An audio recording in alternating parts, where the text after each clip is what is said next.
Hello people of the internet, I am not an Englishman, this is not the film directing masterclass, and in this episode I will be talking about finding inspiration, or something in that direction.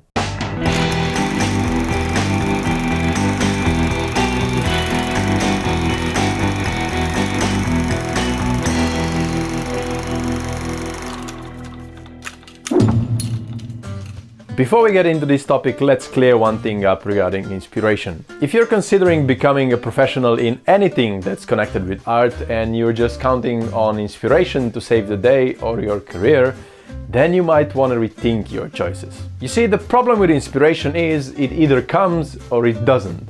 So basing your whole career on that is pretty much like relying on George R.R. Martin to writing a character that will live happily forever after, and possibly without any incests. So if you want the inspiration to work for you, you need to train it.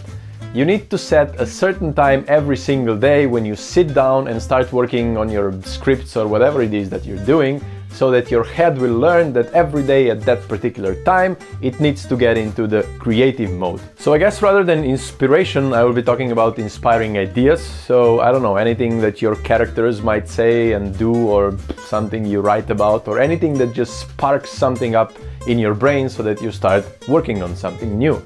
There's a lot of something and something in this video.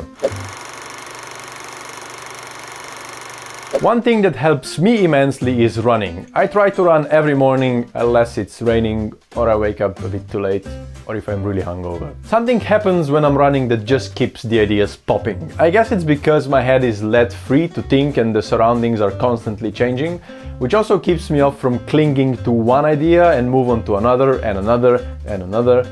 There's also endorphins which keep you just a bit high, so every idea seems amazing, and rather than just throwing them away, you work on them. I mean, there's loads of them that are just rubbish, but there's also good ones. I'm pretty confident I came up with some of my best ideas for films while running. Now I just need to shoot all of them, which is the easiest part. If you're not into running, just go for a walk. The whole point of it is to go out and away from computers, and try not to fiddle with your phone too much, so it's really up to your head to come up with stuff. There's loads of podcasts out there that will give you stuff for your brain to chew on. I'm currently listening to Script Notes, which is an amazing podcast if you're a screenwriter, and there's loads of really good ones for filmmaking as well.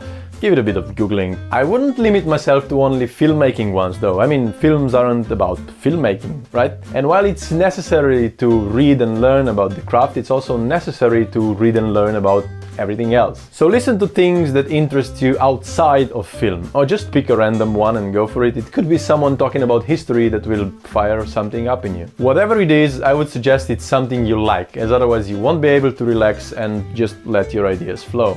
Plus, you don't want to be making films about stuff you don't like, right?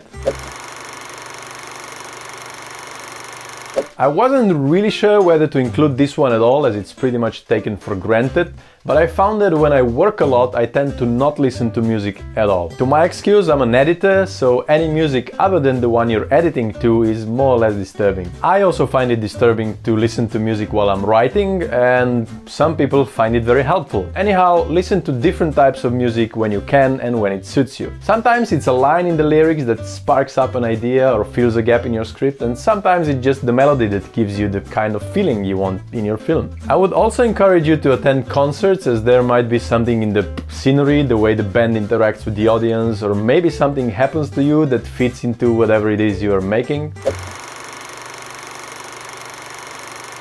Again, one thing that is pretty self-explanatory and taken for granted, but it's just too often that we're a bit too lazy and don't make ourselves go out and actually visit those places. You might get a certain style or colors or mood that you like in paintings or photos, and you want to recreate that in your film. Remember, paintings are grandfathers of photography, and the rules that worked for the eyes of people in the Renaissance still works for our eyes. Or maybe they don't and something's changed, and that will make your senses tingle. And it's always good to pitch your film to other people with referring to other great works of art.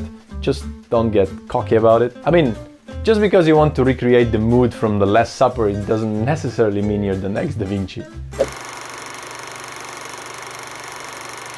You should read every day, no excuses. There's no better way to broaden your vocabulary, train your focus and let your imagination work than reading. Read fiction, non-fiction, read books on psychology, biographies, books about art periods in history. Also read comics and graphic novels. They give you an amazing sense of composition and it's basically kind of reading storyboards. I'm going to make a separate episode on which books I think every new director should read, so if you're from the future, there's probably a link appearing somewhere here right about now that will take you directly there. But right now, I would like to warn you about reading too many books on filmmaking. These books are generally helpful and there's some of them which are brilliant and should be read, but once you've read like 2 or 3 of them, you've pretty much read them all. These books also tend to be quite expensive and the problem with them is that they only make you feel good.